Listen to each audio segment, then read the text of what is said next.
Et alors Gilles m'a mis un sacré challenge parce qu'il m'a dit il faut que ce soit optimiste. Alors je suis venue avec ma boîte à outils. Hein. Et ma boîte à outils, c'est un livre de contes. Donc voilà, on va s'employer à faire du sexe optimiste. Alors, Gilles vous a pas tout dit, mais je suis prof. En fait, je suis prof aujourd'hui, mais je ne l'ai pas toujours été. Il y a quelques années, j'ai été chef d'entreprise. Puis j'ai été directrice générale de fédération professionnelle. Il y a 6 ans, très exactement. Donc il n'y a que 6 ans que je suis prof. Et je suis prof et j'interviens plus particulièrement sur les sujets du leadership des femmes, et donc du sexe, celui-là de sexe, hein, celui-là dont on va parler ce soir. Alors pourquoi je suis arrivée à ce sujet-là, en fait? Parce qu'il y a 6 ans, quand j'étais directrice générale de fédération, je me suis dit, j'ai envie d'encore apprendre, parce que moi je suis quelqu'un qui apprend tout le temps, j'ai grand plaisir à apprendre. J'ai envie d'apprendre et je me lance un défi, je vais aller voir une institution qui jusque-là est quand même plutôt masculine, voilà, fortement masculine. Et je vais leur dire que j'ai envie d'apprendre dans cette organisation masculine. Donc je me suis présentée devant un jury, et dans ce jury, il y avait 5 personnes. Il y avait 4 femmes, et le présentant de jury, c'était un homme. Voilà. C'était un monsieur d'origine italienne, tout petit. Voilà. Donc il m'a regardé, il m'a dit « Ouais, c'est super votre truc, on vous envoie la réponse. » Bon, on envoie la réponse. Je reçois la réponse à la maison, et la réponse dit ceci. Il fallait quand même oser. On ne vous prend pas parce que vous avez un excès de leadership pour une femme. Waouh! Il fallait oser quand même. Et donc il faudrait que vous alliez voir une coach, parce que c'est pas normal. Il faut vous soigner. Voilà. Donc je suis allée voir la coach, effectivement. La coach m'a dit, bah, écoutez, ouais, elle a l'air normale. Alors c'est peut-être le fait que vous soyez une femme. Voilà. Donc je me suis dit, je vais quand même pas en rester là. Je suis rentrée finalement dans cette institution parce que je me suis dit, non, non, on va pas me la faire. Et je vais essayer de comprendre pourquoi, à moi et à d'autres femmes certainement, on raconte toujours cette même histoire. Vous n'êtes pas assez, vous êtes trop. Comment faut-il pour être juste bien? Et donc pendant 1 an et demi, moi qui adore apprendre, en fait j'ai épluché tous les livres sur le sujet, toutes les études sur le sujet. En France, et il y en a très peu, ça a été rapide. En Europe, ça a été extrêmement rapide. En 2 mois, j'avais tout épluché. Alors après, je suis partie explorer aux États-Unis. Et là, aux États-Unis, au Canada, etc., j'ai trouvé des choses fantastiques. Je me dis, je ne vais pas en rester là. Parce que moi, si j'ai appris ces choses, ça serait bien que les autres puissent en profiter. Et donc, j'ai écrit un premier ouvrage sur le sujet. Alors, un ouvrage extrêmement agressif pour les messieurs, puisqu'il s'appelle « La femme expliquée à nos amis les hommes ». Voilà. Et puis là, je suis en train d'en écrire un deuxième avec une amie, 2 amies, une coach, parce que voilà, une coach, c'est quand même super intéressant, c'est super bien, on l'a vu ce matin, enfin tout à l'heure avec Véronique notamment, on apprend beaucoup de choses, et puis une historienne de l'art, parce que l'intelligence collective, comme tu disais Véronique, c'est quelque chose de super important. Et donc on est en train d'écrire un deuxième ouvrage sur la confiance, vous voyez, là, l'ambition elle est là aussi, la confiance, voilà. Et donc je voudrais vous parler, là, plus spécifiquement maintenant, de la question du leadership. A-t-il un sexe, puisque c'est ce qui m'amène là aujourd'hui vers vous? Et pour répondre à cette question, je me suis dit non, je ne vais pas faire le prof comme d'habitude.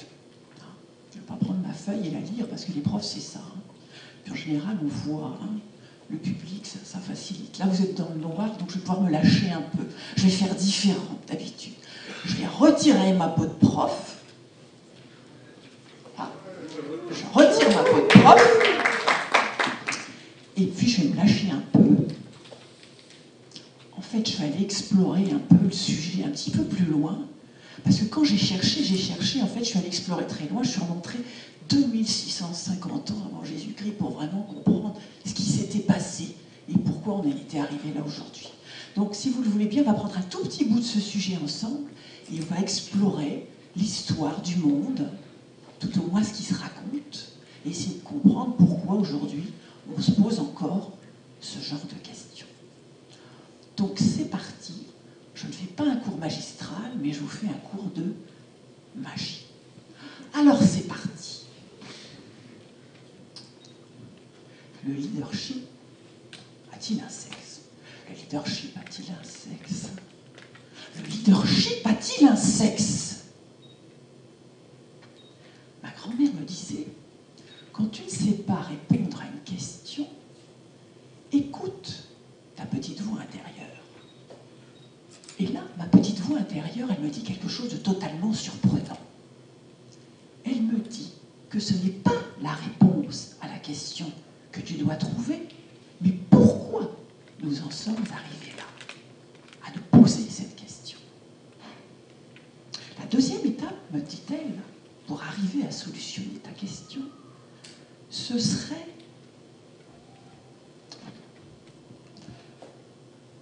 et là j'ai un blanc, ça c'est le prof qui a un petit souci. Donc la deuxième étape, ce serait donc de t'asseoir, c'est la magie qui reprend là, donc de t'asseoir et de répéter 3 fois. Tu fermes les yeux, faites-le avec moi, vous allez voir, ça marche la magie. Ça marche.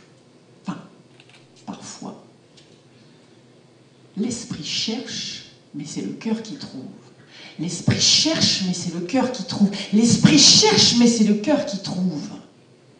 Et là, elle prenait son grand livre d'histoire et la page que le hasard mettait entre ses mains lui apportait toujours la réponse à sa question.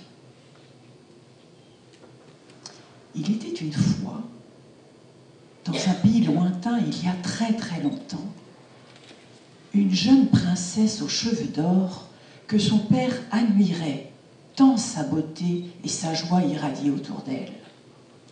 Elle venait d'avoir 16 ans et la coutume voulait que le roi, son père, ordonne qu'on s'en aille quérir son futur mari dans les contrées alentours. Les textes étaient précis. Il devait s'agir d'un jeune guerrier valeureux, capable de pourfendre n'importe quel dragon qui s'en prendrait à la belle et au royaume. Le roi avait fait venir le grand oracle pour interroger les dieux et savoir dans quelle contrée rechercher ce héros. Jetant 3 osselets à même le sol, l'oracle vit se dessiner dans les brumes de son esprit l'image du valeureux jeune homme. Je vous fais l'oracle. Je vois des batailles et du sang, des combats. Oh, mais c'est impossible, grand roi! Qu'y a-t-il, dit le roi, que vois-tu? Non, grand roi, c'est impossible. Je vais lancer à nouveau les osselets. La brume de mes pensées me trouble. Sur ce, il relance à même le sol et se penche pour décrypter les signes des dieux. Son visage se fige, ses yeux s'écarquillent. Qu'y a-t-il, dit le roi? Grand roi, je vois de valeureux combattants sur ces champs de bataille, mais aussi de longs cheveux qui dépassent de leur casque. Et j'entends des voix de femmes dans la bataille. C'est impossible, grand roi, ils ont des combattantes. Impossible, dit le roi, regarde mieux. Quelques secondes s'écoulent et le grand oracle reprend son souffle. Il rentre au campement. Les tentes sont dressées et un grand feu crépite au milieu des tentes. C'est la nuit. On sent l'odeur du bois qui se consume lentement. Je vois des enfants, des femmes, des hommes, des vieillards autour du feu. Et j'entends une voix qui rassemble. Un enfant chuchote à son voisin que l'histoire ce soir est celle des temps les plus anciens, celle qui se transmet de village en village depuis la nuit des temps. C'est l'histoire de Gilgamesh le Grand. Mais au grand roi, c'est une voix féminine qui débute l'histoire. C'est impossible. Ils ont une druidesse raconteuse d'histoire.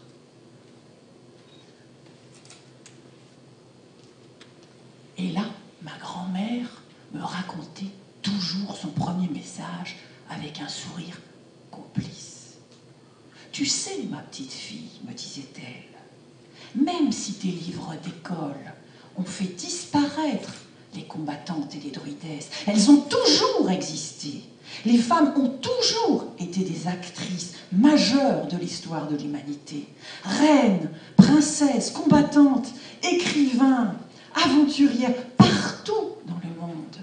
Mais les histoires qui se racontent ne leur donnent pas souvent le beau rôle, ou pire, les font disparaître. Il faut rétablir la connaissance pour les faire renaître à l'histoire. Alors, continue, grand oracle, ordonne le roi. Que dit-elle? Elle dit que les hommes ont peur de la vie et de la mort, et c'est pour cela qu'ils construisent des histoires qui les rassurent. Elle dit que sa mission est de raconter ces histoires pour en faire de grands mythes qui traverseront le temps et donneront les clés du sens de la vie aux hommes et à leurs enfants et aux enfants de leurs enfants. Elle dit que Gilgamesh le Grand était une très belle histoire pour les hommes et que c'est le premier grand mythe de l'humanité. Elle dit qu'il faut savoir lire avec son cœur cette grande épopée et pardonner à Hésiode, le premier grand raconteur d'histoire, d'avoir mis un peu trop de son âme dans les personnages de cette histoire. Elle raconte, grand roi, que Gilgamesh était un demi-dieu et le roi d'Uruk. Il vivait en 2650 avant Jésus-Christ en Mésopotamie. Il était puissant mais très cruel. Et les dieux décidèrent de le mettre à l'épreuve. Ils semèrent dans son cœur la graine de l'amitié. Une amitié avec un autre homme. Son ami mourut lors de batailles.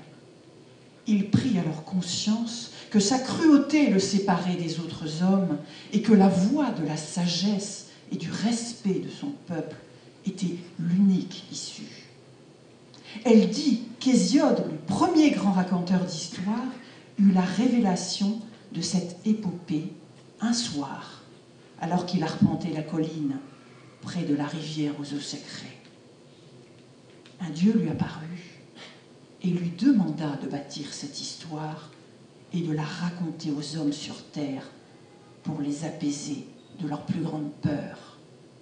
Tu leur donneras au travers de ton histoire les règles du bien et du mal, de la vie et de la mort.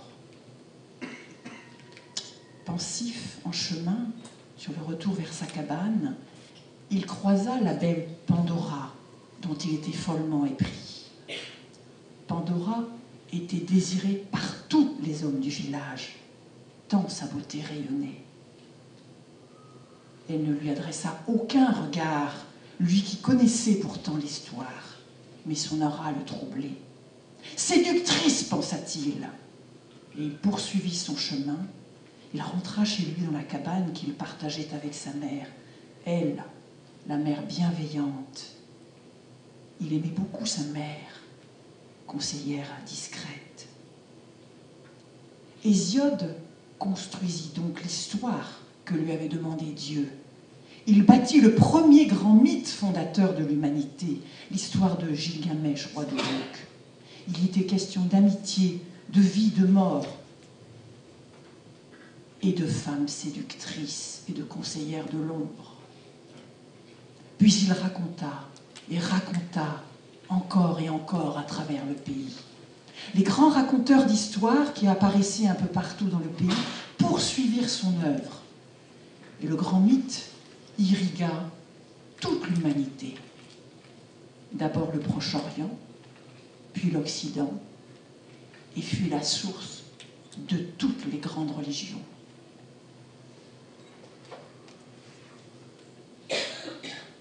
Tu vois, ma chérie, disait alors ma grand-mère, nos religions sont peuplées de ces personnages qui vivaient dans les mythes de nos ancêtres. Alors mon deuxième message, qui lui aussi est très important, c'est que tu dois absolument ne garder que ce qui te semble juste au plus profond de ton cœur. Les mythes, ces grandes histoires, sont l'œuvre d'hommes et de femmes du passé. Mais ton histoire, celle d'aujourd'hui, c'est toi qui l'as construit.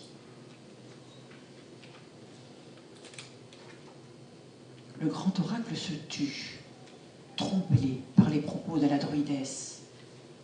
« Grand roi, dit-il, dois-je poursuivre ?» Un silence se fit, et le roi lentement lui dit de poursuivre et de raconter ce qu'il voyait et entendait. Elle dit, reprit le grand oracle, que nous sommes tous et toutes aujourd'hui imprégnés de ces histoires qui sont dans notre mémoire collective et qu'elles perturbent nos pensées et nos actes. Elle dit que ce mythe a fait de la femme un être trouble et qui trouble les hommes, mais que ce n'est qu'une histoire qu'on se raconte depuis la nuit des temps. Elle dit que les batailles dans ces grands mythes et ces héros guerriers ne sont que des histoires qu'on se raconte. Elle dit que ce ne sont que des croyances encore dans nos têtes et qu'elles nous empêchent de nous adapter au monde d'aujourd'hui.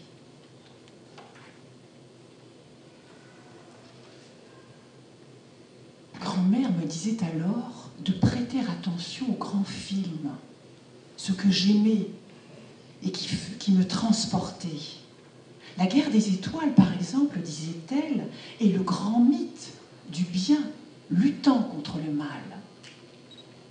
Le scénario est construit pour faire écho dans ton cerveau profond, celui que tu ne connais pas et qui renferme tous les grands mythes de nos ancêtres. Les histoires, les films, la littérature, les journaux renforcent ce mythe du guerrier héroïque, des batailles et de la princesse à sauver. Mais guerrier, princesse, bataille, héros ne sont qu'illusions. Le grand oracle se penche alors vers les osselets comme pour mieux voir et entendre la druidesse. Elle vient de poser son grand livre d'histoire, grand roi, et je me sens comme traversée par son regard, comme si elle voulait me faire partager un message important. Elle tend aux enfants, autour du feu, des tablettes d'argile. Il y a des mots gravés sur ces tablettes. Je vois ces mots. Il y a grandir, aimer, altérité, coopérer, relier, gratitude. Il y a beaucoup de tablettes, comme pour écrire une grande histoire, une histoire différente. Le roi se tait, il ferme les yeux, il écoute longuement son cœur. Il pense à sa fille, au mari auquel il la destine, à ses petits-enfants, à ses enfants et aux enfants de ses petits-enfants. Il imagine une terre avec de belles histoires, des mythes nouveaux, sans bataille et sans héros guerriers.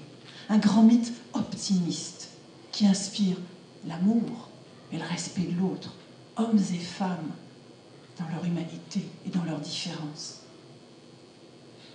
Soudain, très droit, comme regardant lui aussi la druidesse au travers du temps, il prend une longue inspiration et dit « De notre argile, nous ferons naître une nouvelle histoire, grand oracle. Nous la raconterons, la colporterons et la traduirons dans toutes les langues de l'humanité. Elle dépassera les rives de nos contrées, de nos croyances. Nous pourrons l'aimer comme une histoire qu'on se raconte, mais surtout comme un feu qui illuminera durablement nos cœurs et ceux de nos enfants. » Ma grand-mère refermait alors le grand livre d'histoire et je partais la tête pleine de rêves et d'aventures d'une autre époque. Et ces rêves ne m'ont jamais quittée. Aujourd'hui, avec certitude, je sais que le leadership n'a pas de sexe. Les croyances, notre culture nous marquent et nous masquent cette réalité parfois. Alors il y a surtout un message que ma grand-mère n'a pas donné et que j'ai compris au fil du temps. c'est que vous, moi, nous tous, nous possédons ces tablettes d'argile. Certaines sont gravées de mots qui déforment notre vision de la réalité. Celles-là, nous pouvons les jeter au loin.